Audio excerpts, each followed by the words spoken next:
नमस्कार बच्चों, कक्षा में आपका स्वागत है। आज हम जानेंगे ऑनलाइन बैंकिंग के लाभ के बारे में, यानी benefits of online banking. Online banking ग्राहक और बैंक दोनों के लिए कई फायदे प्रदान करता है। कुछ लाभ इस प्रकार हैं। कहीं भी किसी भी समय बैंकिंग, यानी 24/7 बैंकिंग।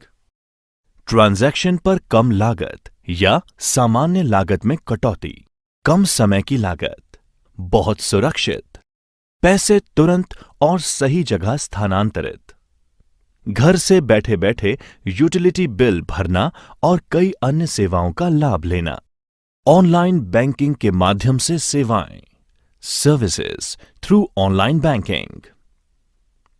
आज बैंक की लगभग सभी सेवाएं जो कि पारंपरिक बैंकिंग के साथ उपलब्ध हैं, उन्हें ऑनलाइन बैंकिंग के माध्यम से भी एक्सेस किया जा सकता है। ऑनलाइन उपलब्ध कुछ महत्वपूर्ण विशेषताएं इस प्रकार हैं।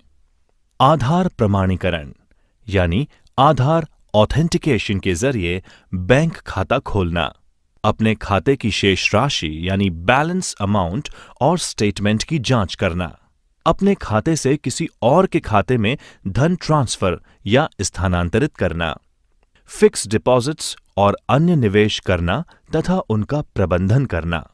यूटिलिटी बिल्स यानी टेलीफोन व mobile bill, credit card bill इत्यादि का भुगतान करना। डिमांड ड्राफ्ट, चेकबुक के लिए अनुरोध करना।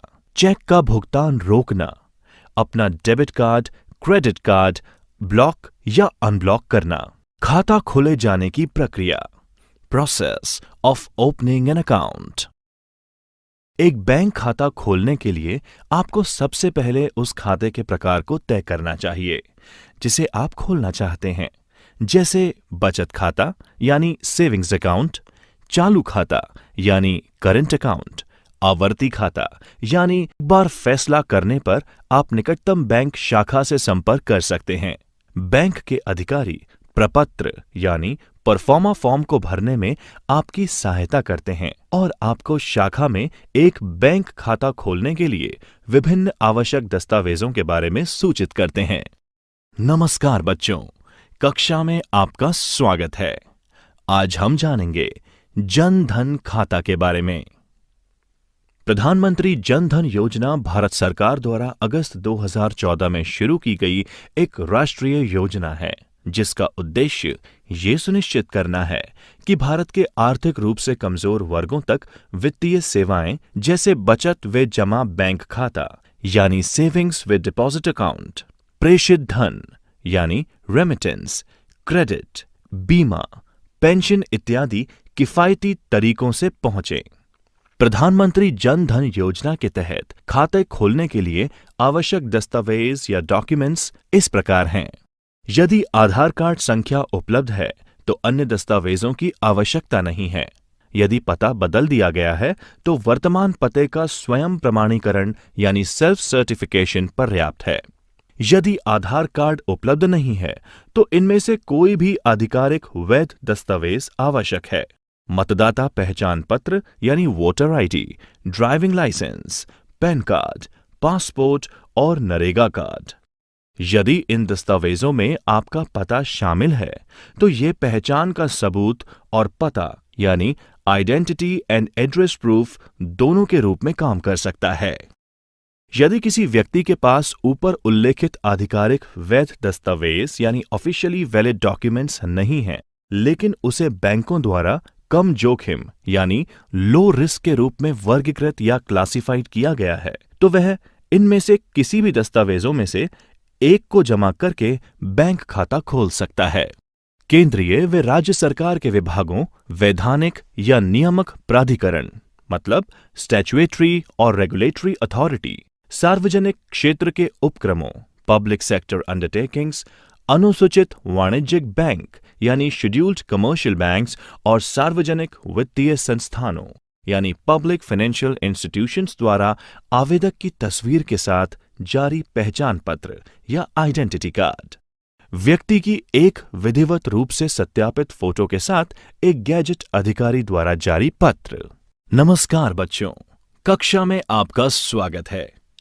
आज हम जानेंगे ऑनलाइन या डिजिटल भुगतान पद्धतियों के बारे में और उनके प्लेटफॉर्म्स के बारे में। Online digital payment methods and platforms. एक डिजिटल भुगतान प्रणाली ऑनलाइन ट्रांजैक्शन के लिए इलेक्ट्रॉनिक भुगतान की स्वीकृति प्रदान करती है। डिजिटल भुगतान debit card, credit card, net banking, mobile wallet और अन्य कई भुगतान मोड के माध्यम से किया जा सकता है। भारत में कई डिजिटल भुगतान प्लेटफॉर्म और भुगतान गेटवे यानी पेमेंट गेटवेज उपलब्ध हैं, जो ऑनलाइन डिजिटल भुगतान सुविधा प्रदान करते हैं। इन डिजिटल भुगतान प्लेटफॉर्म्स या भुगतान गेटवेज को मर्चेंट्स द्वारा एकीकृत किया जाता है ताकि ग्राहक आसानी से भुगतान एवं वस्तु और सेवाओं की खरीद का भुगतान विधियों द्वारा लाभ उठा सकें। इस खंड में हम credit card, debit card, RuPay card और पॉइंट ऑफ सेल मशीन का वर्णन करेंगे। क्रेडिट कार्ड भुगतान। Credit card payment.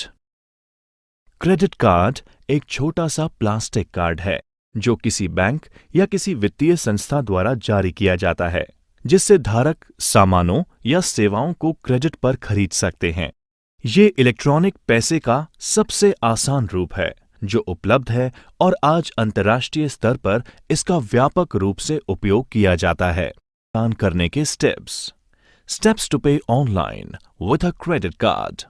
भुगतान करते समय आपको अपनी भुगतान विधि या पेमेंट मेथड के रूप में क्रेडिट कार्ड चुनने की आवश्यकता होगी। आपके द्वारा उपयोग किए जा रहे क्रेडिट कार्ड को चुनने का विकल्प भी होगा, जैसे visa, Mastercard, discover, American express आदि। यदि आपका क्रेडिट कार्ड प्रकार बॉक्स में सूचीबद्ध या लिस्टेड नहीं है, तो मर्चेंट उस प्रकार के क्रेडिट कार्ड को स्वीकार नहीं करता। विवरण दर्ज करने से पहले आपको ये सुनिश्चित करना होगा कि एड्रेस बार में एक लॉक प्रतीक और HTTPS है। HTTPS का अर्थ हाइपरटेक्स्ट ट्रांसफर प्रोटोकॉल सिक्योर होता है। लॉक और HTTPS सुनिश्चित करते हैं कि जिस वेबसाइट का आप उपयोग कर रहे हैं वह सुरक्षित और सत्यापित है। अपना नाम दर्ज करें, जैसे आपके क्रेडिट कार्ड पर दिखाई देता है। ये सत्यापित करने के लिए कि आपने अपना नाम सही ढंग से दर्ज किया है, क्रेडिट कार्ड को देखें। इसके बाद अपनी क्रेडिट कार्ड की जानकारी दर्ज करें। Credit card number. आपके क्रेडिट कार्ड पर अंकित 16 अंक, समाप्ति तिथि यानी एक्सपायरी डेट और सुरक्षा कोड यानी CVV नंबर। आमतौर पर क्रेडिट कार्ड नंबर के बाद कार्ड के मुद्रित किया जाता है। अपने क्रेडिट कार्ड के लिए बिलिंग पता या बिलिंग एड्रेस दर्ज करें। ये वह पता है जिस पर आप अपना क्रेडिट कार्ड स्टेटमेंट प्राप्त करते हैं।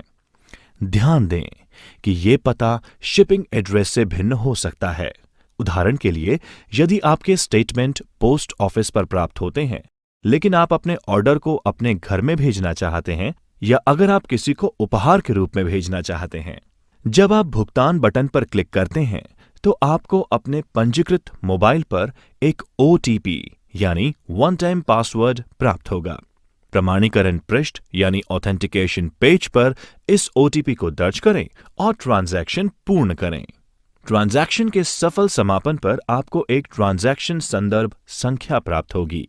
आपको इसे अपने संदर्भ उद्देश्य के लिए संभाल कर रखना चाहिए। Debit card. एक डेबिट कार्ड, जिसे बैंक कार्ड या चेक कार्ड भी कहा जाता है, एक प्लास्टिक का भुगतान कार्ड होता है जिसका इस्तेमाल खरीदारी करते समय नकदी के बजाय किया जा सकता है।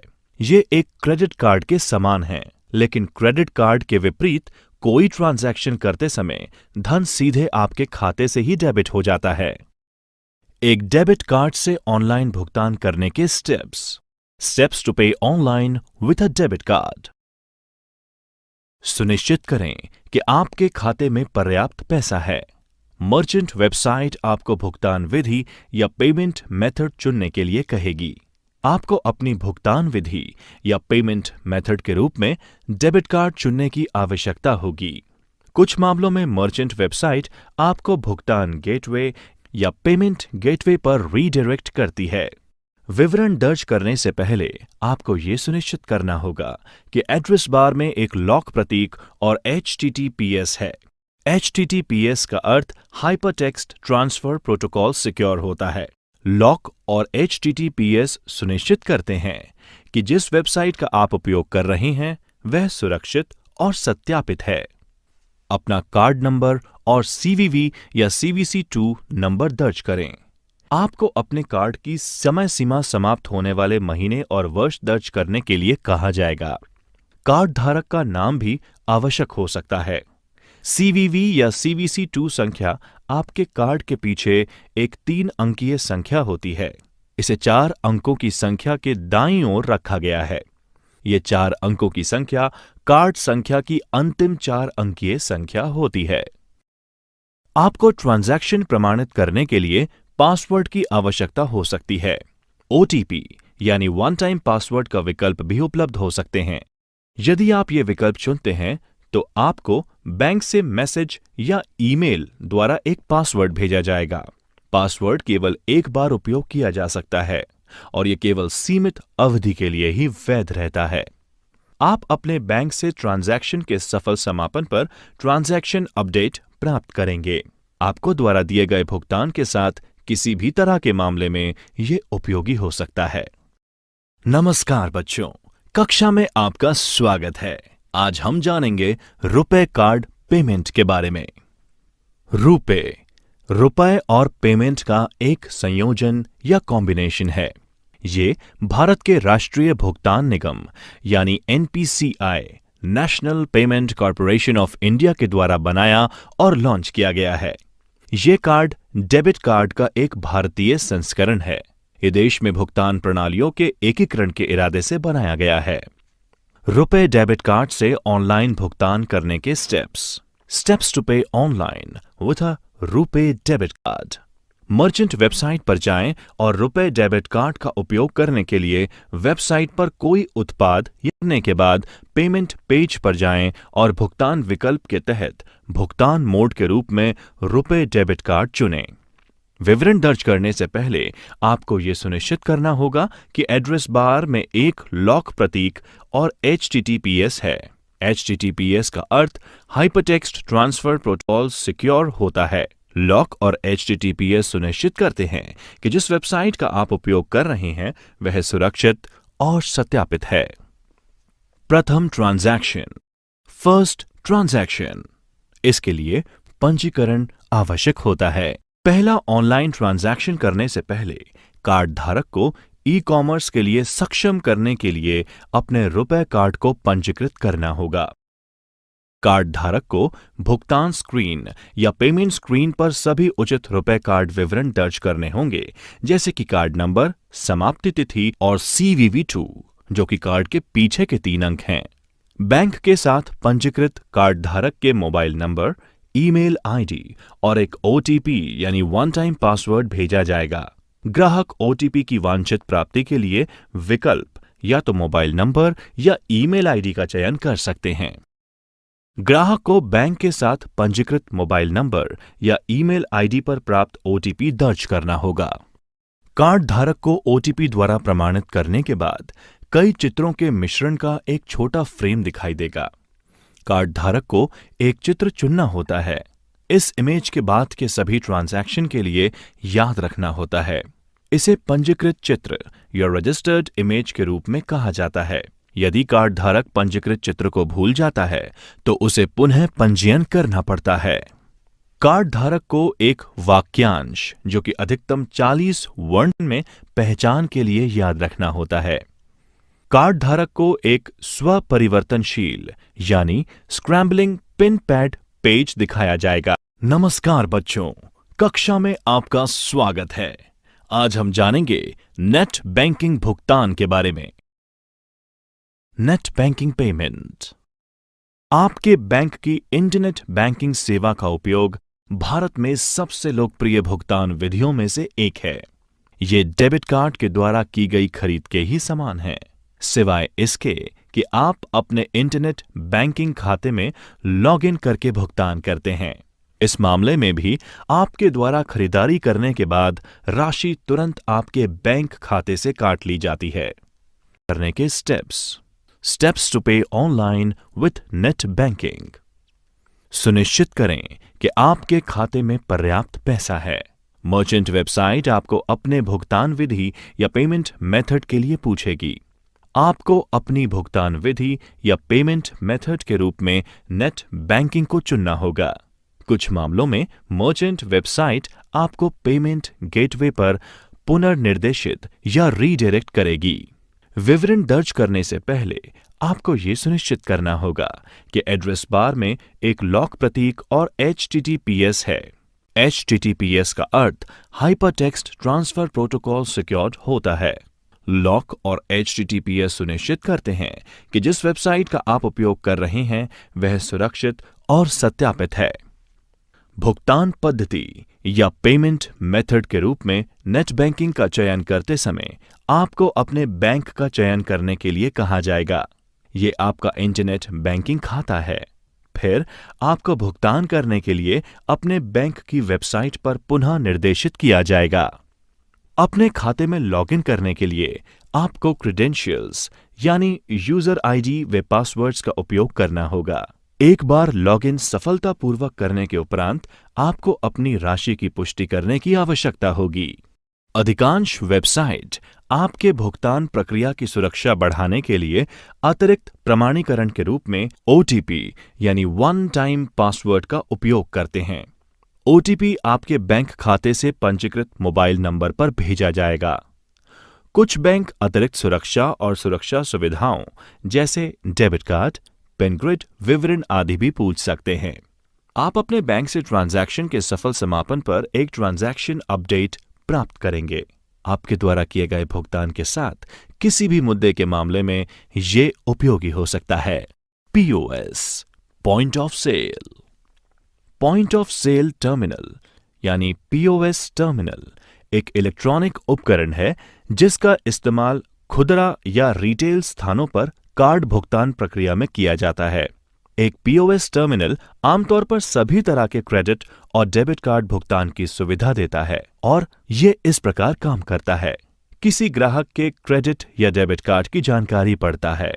ये जांचता है कि ग्राहक के बैंक खाते में धन पर्याप्त है भी या नहीं। ग्राहक के खाते से विक्रेता के खाते में धनराशि स्थानांतरित करता है, ट्रांजैक्शन दर्ज करता है और रसीद यानी रिसिप्ट प्रिंट करता है। उपयोगी जानकारी। मेक पेमेंट पर क्लिक करने के बाद रिफ्रेश कभी भी ना करें, क्योंकि पेमेंट गेटवे की साइट पर सफलतापूर्वक भुगतान होने के बाद पेमेंट मर्चेंट की साइट को स्थानांतरित हो रहा होता है। त्वरित समीक्षा। रुपे कार्ड के संदर्भ में NPCI का पूर्ण रूप क्या है? एक क्रेडिट कार्ड क्या होता है? मोबाइल भुगतान, मोबाइल पेमेंट्स।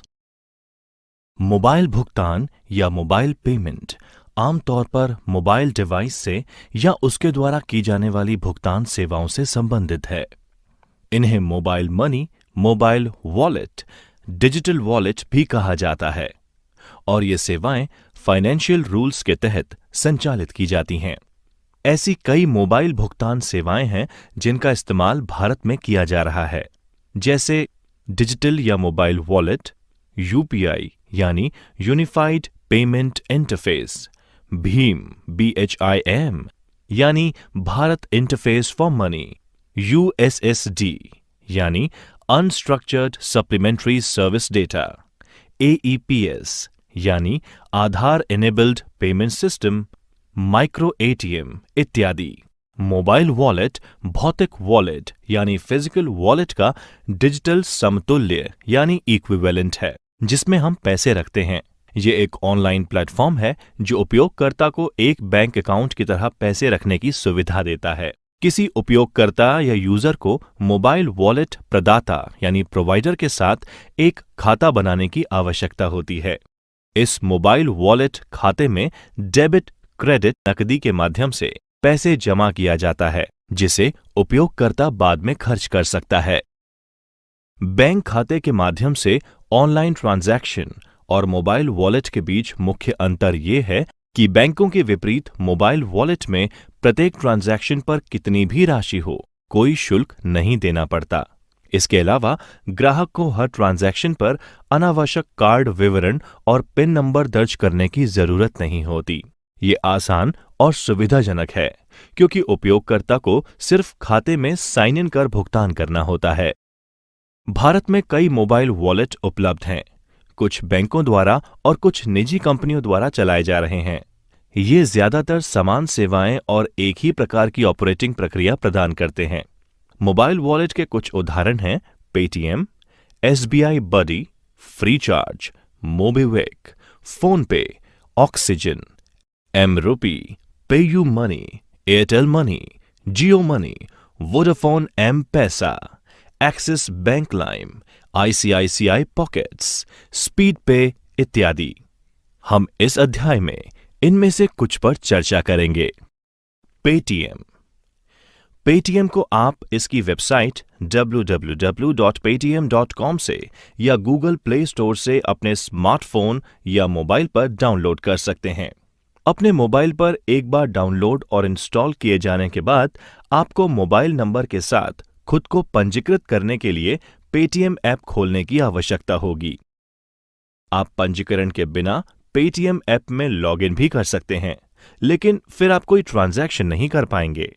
एक बार लॉगिन करने के बाद पेटीएम पर उपलब्ध किसी भी सेवा जैसे ट्रांजैक्शन करने, वॉलेट में पैसे जोड़ने, अपने वॉलेट बैलेंस और लेन देन की जांच, किसी अन्य पेटीएम खाता धारक को पैसा देना, अपने यूटिलिटी बिलों का भुगतान करना और अपने मोबाइल नंबर पर रिचार्ज आप कर सकते हैं। आप फिल्म, ट्रेन, बस, हवाई जहाज, इवेंट टिकट आदि भी बुक कर सकते हैं।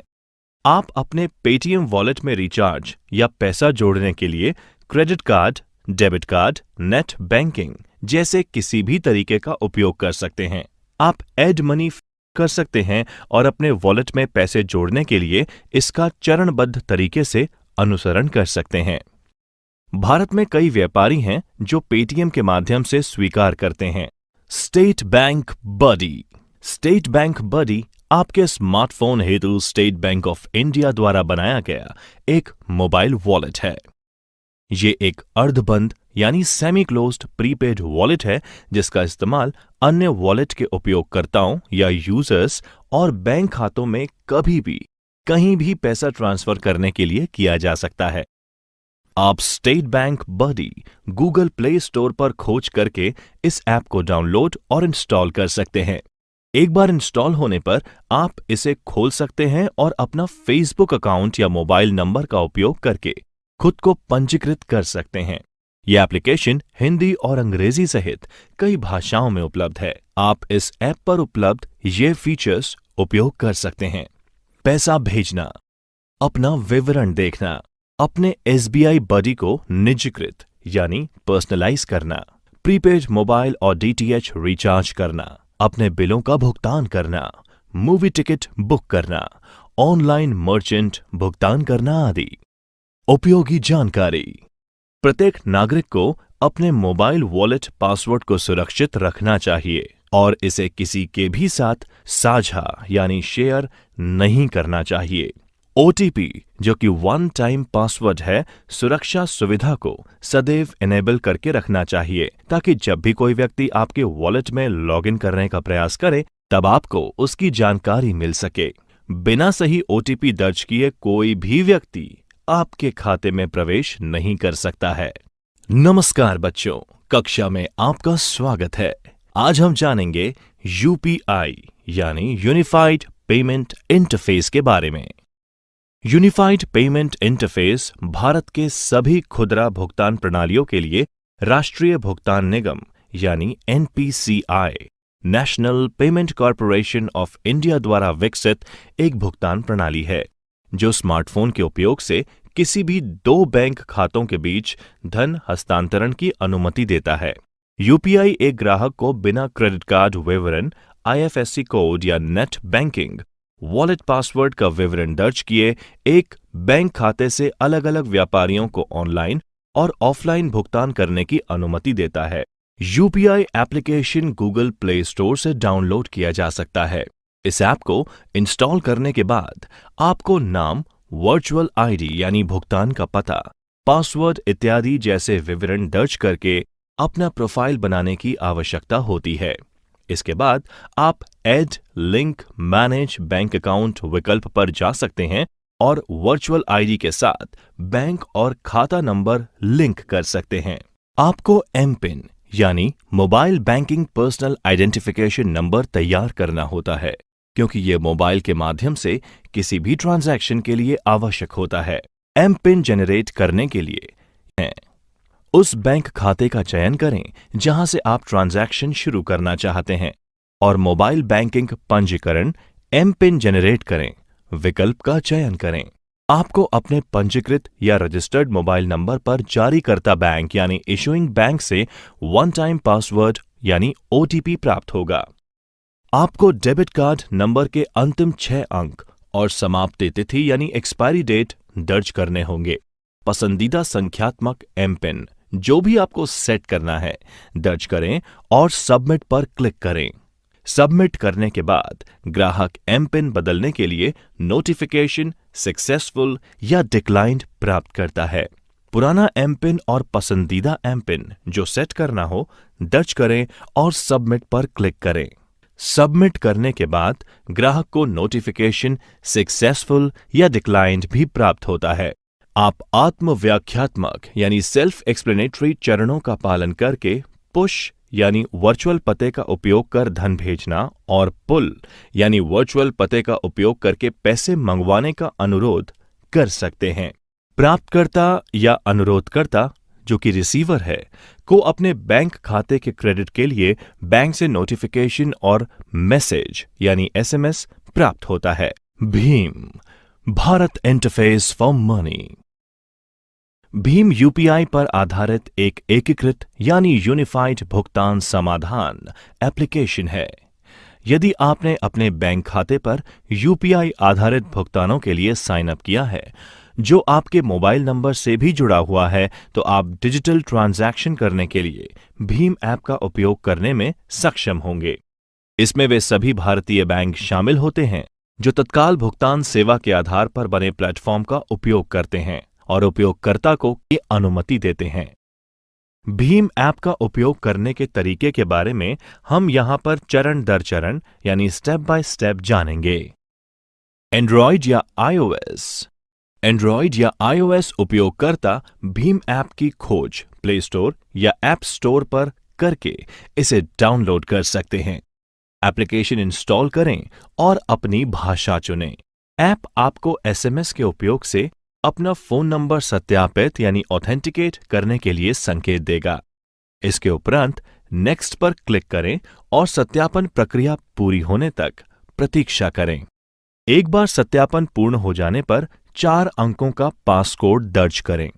एक पासकोड सेट होने के बाद ऐप आपको अपने बैंक का चयन करने के लिए कहता है।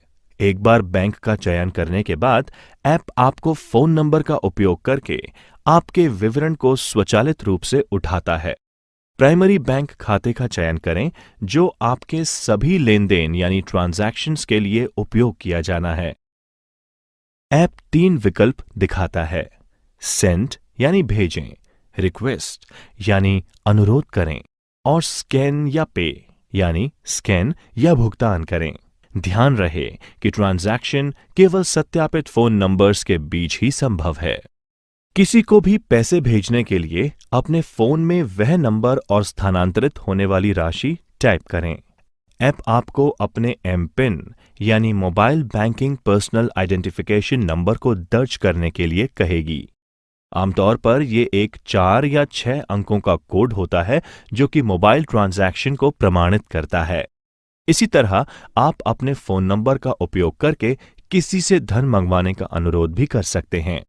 तीसरा विकल्प स्कैन और भुगतान उपभोक्ताओं को एक क्यूआर कोड का उपयोग करके पैसे हस्तांतरित करने की अनुमति देता है, जो कि एक स्मार्टफोन या टैबलेट द्वारा डिकोड किया जा सकने वाला एक 2 आयाम एक फोन नंबर का एक क्यूआर कोड होता है जिसे होम स्क्रीन पर प्रोफाइल में देखा जा सकता है।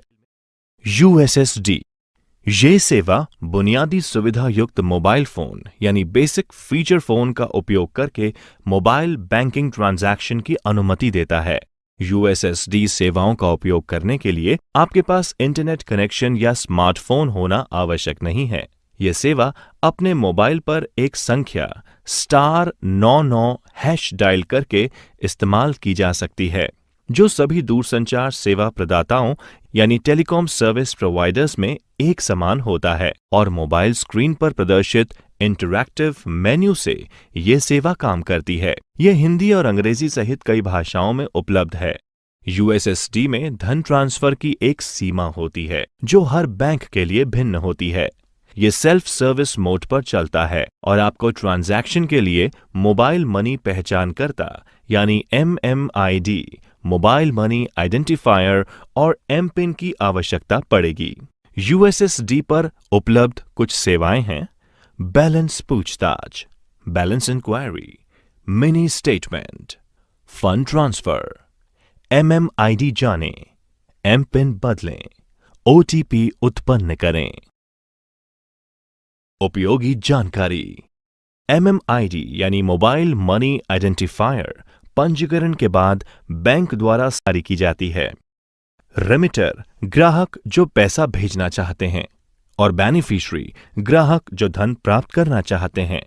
जो मोबाइल नंबर और MMID के माध्यम से इस इंटरबैंक फंड का हस्तांतरण करना चाहते हैं, इनके पास इस MMID का होना आवश्यक है। AEPS आधार एनेबल्ड पेमेंट सिस्टम, आधार सक्षम भुगतान प्रणाली। AEPS बैंक खाते से धन प्राप्त करने का एक तरीका है। धन प्राप्त करने की ये व्यवस्था ना तो आपके हस्ताक्षर और ना ही डेबिट कार्ड की मांग करती है। ये प्रमाणीकरण के लिए आधार डेटा का लाभ उठाती है। UPI और USSD की तरह ये भारत के राष्ट्रीय भुगतान निगम यानी NPCI की एक और पहल है। AEPS एक मशीन है जिसे माइक्रो ATM भी कहा जाता है। ये मशीन POS मशीनों के समान है जो क्रेडिट डेबिट कार्ड स्वीकार करते हैं। एकमात्र अंतर यह है कि इसमें किसी भी कार्ड के बजाय आपको अपने बायोमेट्रिक यानी आमतौर पर फिंगरप्रिंट का उपयोग करके अपने भुगतान को प्रमाणित करने की आवश्यकता पड़ती है। एक व्यापारी जिसे भुगतान स्वीकार करने की जरूरत है, वह आधार संख्या और राशि मशीन में मौजूद टच इंटरफेस का उपयोग करके दर्ज करेगा। ग्राहक को उसके फिंगरप्रिंट का उपयोग करके भुगतान को प्रमाणित करना होगा। ये राशि उस बैंक खाते से काट ली जाएगी जो ग्राहक के आधार संख्या से जुड़ी होती है और व्यापारी के बैंक खाते में जमा हो जाएगी। ये मोबाइल ऐप के रूप में भी उपलब्ध है ताकि व्यापारी फिंगरप्रिंट स्कैनर युक्त स्मार्टफोन का उपयोग AEPS के फायदे उठाने के लिए कर सकें। बैलेंस पूछताछ यानी बैलेंस इंक्वायरी, नकद निकासी यानी कैश विड्रॉल, ट्रांसफर यानी आधार एनेबल्ड फंड ट्रांसफर इस ऐप के जरिए की जाने वाली कुछ सेवाएं हैं। त्वरित समीक्षा: UPI का पूरा नाम क्या है? मोबाइल वॉलेट की कुछ विशेषताएं सूचीबद्ध करें।